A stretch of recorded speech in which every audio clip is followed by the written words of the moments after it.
essential perfect install for PPF is to prep the bodywork perfectly. So this includes de-tarring if there's any specks of tar on the paintwork and the claying. So we're going to clay this one. There isn't much tar on it, but the clay bar will remove the majority of the clay.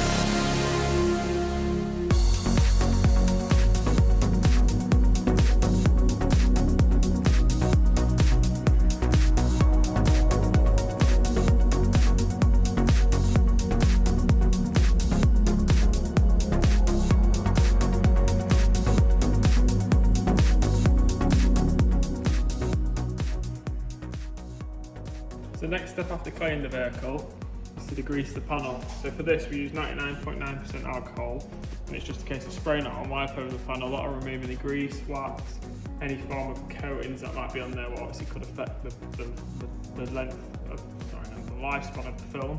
So it's just a case of spraying the panel.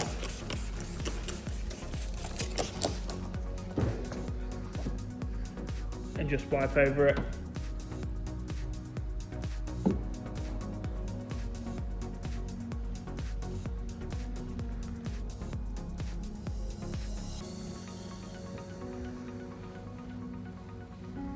The next step before pre-applying the film is to absolutely soak the bonnet with slip solution.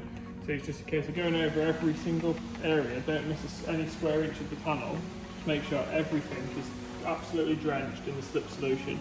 This will prevent the film from sticking, which then causes you to potentially lift it and damage the adhesive. So the wetter the bonnet, the better at the area.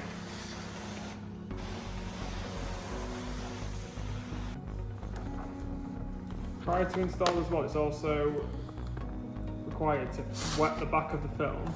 This will prevent any dirt from sticking to the adhesive. And also, again, if you've missed any areas on the bonnet, it will also ensure full coverage of the slip solution. So sometimes it's worth getting somebody to help you here, because it's a two-person job if you're doing a big area like the bonnet. Smaller areas like the headlights you can tend to do on your own.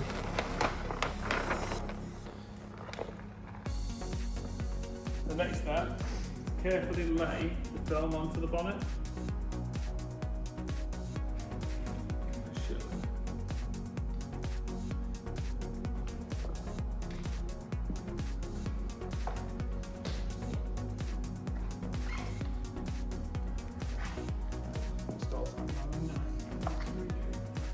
Obviously I'll start with the badge and talk about using the tack shot around the badge.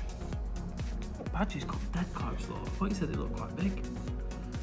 So we just position the badge and then squeege it out then? Yeah. Squeegeeing is also worth wetting the top of the film, which acts as lubricant to prevent creasing.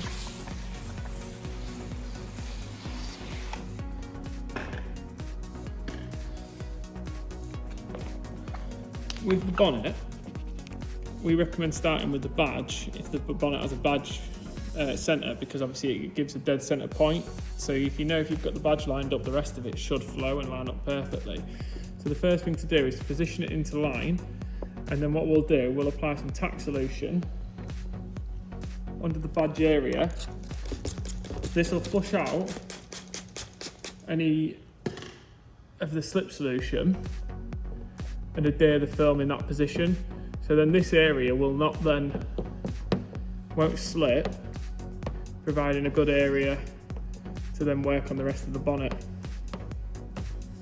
So as you can see now, the badge is aligned, the film follows the panel quite evenly across the edge.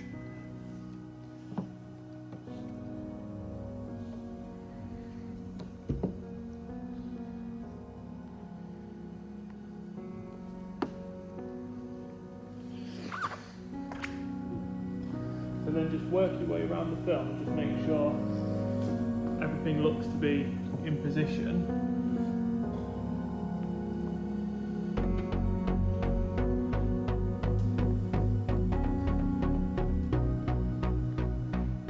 And then mark your centre point by going straight across. and just squeegeeing the water out.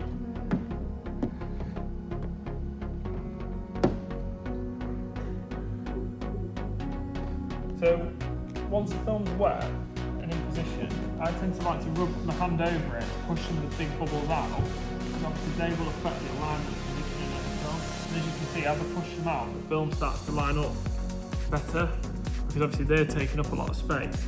So once you work them out, then we can use a squeegee to then work out the remaining water. But to start with, it's worth getting all the smaller bubbles out, the bigger bubbles, I should say. Then we can work on stretching the areas to the panel edges. So once you've finished squeeging all the water out, just go over the film, dry it off. Look for any things like tiny little water bubbles. Obviously you can squeegee them out. If they're very tiny, generally they'll go on their own within time. So I won't worry too much about tiny bubbles. But if you've got any big bubbles, obviously lift the film and then just re-squeegee back out. Areas like the badge, you might occasionally get a little bubble while it's drying out. Leave that a little bit, keep squeezing it out. Eventually it will go. It's just because the badge is obviously in the way. But one thing you can say with this film, we only use a high quality PPF film, and the gloss on it is far better than the paint. This is a high gloss finish. So as you can see on the video, it's far more glossy than the actual paint itself. To get paint to this level, it would take a lot of refining. So the first step to the headlight is to degrease it. So just some 99.9% IPA, just wipe over the light gently. So with headlights, they can be quite tricky because they do sometimes require stretching to fit. And it's obviously because of the complex shapes. If you look at this one, it's quite flat here, but then it goes to the opposite direction that way. So with this light, looking at it, you'd be better off fitting it from the flat portion here, but then stretching it across that way. So what we'll do, we'll line up and tack the light to the front portion of the light, then we'll stretch and tack to the back part. So this one is quite a tricky headlight, but it's obviously quite straightforward once you figure out the way you've got to do it. So the first thing is to apply the slip solution onto the light and just make sure it's nice and absolutely soaked.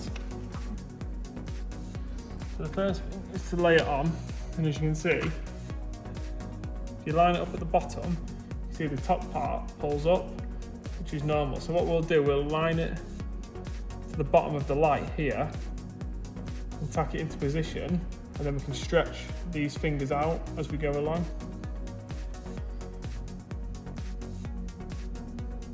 So if we get this side here lined up,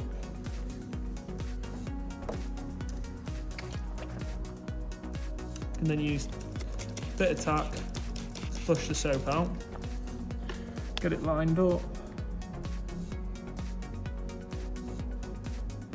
Take your time with alignment, because obviously it's quite forgiving once it's wet. Once you've tacked it down, you can end up damaging your adhesive if you try to lift it. So just make sure that's nicely adhered. And then if you work your way across the light, you can see how it follows the shape. So what we need to do here, to remove this finger, push it towards the edge, and then we'll then work on the top ones here. So the top part is actually quite lined up quite well. So we'll gradually work a bit of the water out there, up to the point where it starts to shift off. And then this part here, we can push this into shape, which will remove this finger. So then if we spray a part of tack there, work that into position.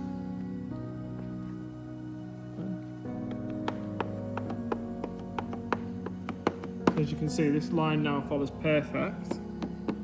Just make sure all that's out and work a part at the top, because the top line's following well. So now the next part is to stretch this into position. So if you look at the top part, it is a bit short, which is normal for the light, and that's done deliberately, because if not, you won't be able to get these fingers out. So essentially what we're going to do is stretch this into shape, like that. So if we can push that up to the top, that reduces these fingers, and these would then be removable. Obviously, as it sits like this, you won't be able to get them out. You'd be continuously pushing them down and just keep popping back up. So what we do,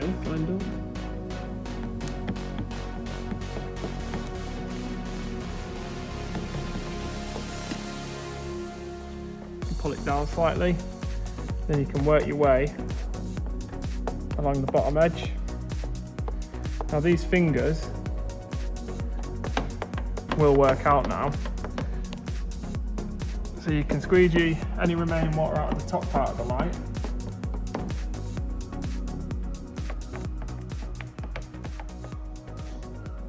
And then we can work on these fingers here.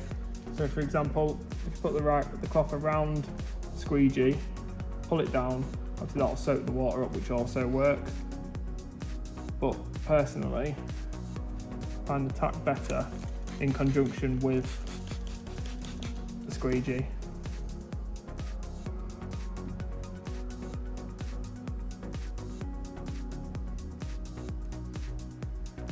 So you will notice as you push one down, another one will pop up. This is normal, but you've just got to work it until the water comes out. So then once the light's installed, and obviously you've got a couple of things left over, it's just a case of working them down. Once you've got it stretched into the correct position, you'll find that squeegeeing just over the fingers gently and working them, eventually they will just go down. Just got to make sure all the water's out as well, so if you see any bubbles, just obviously squeegee that out.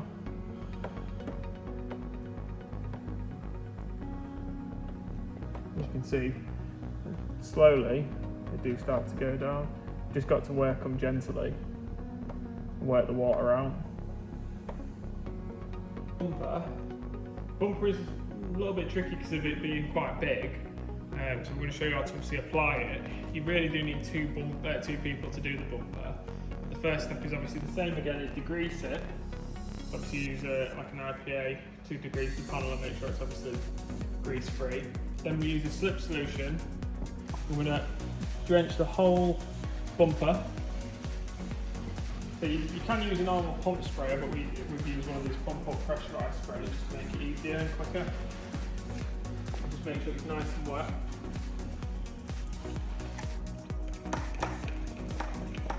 So what I've done, I've got the bumper here and I've rolled it quite tight.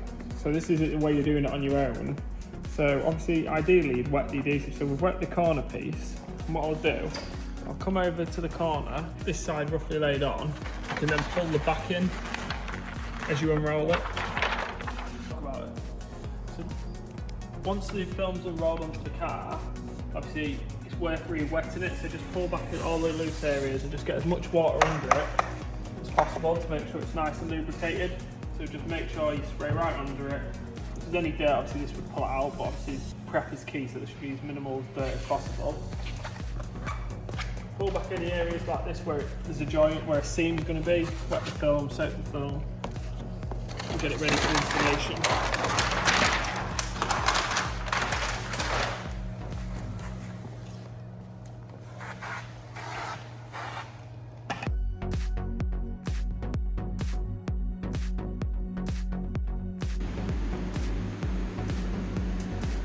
Just waited for it.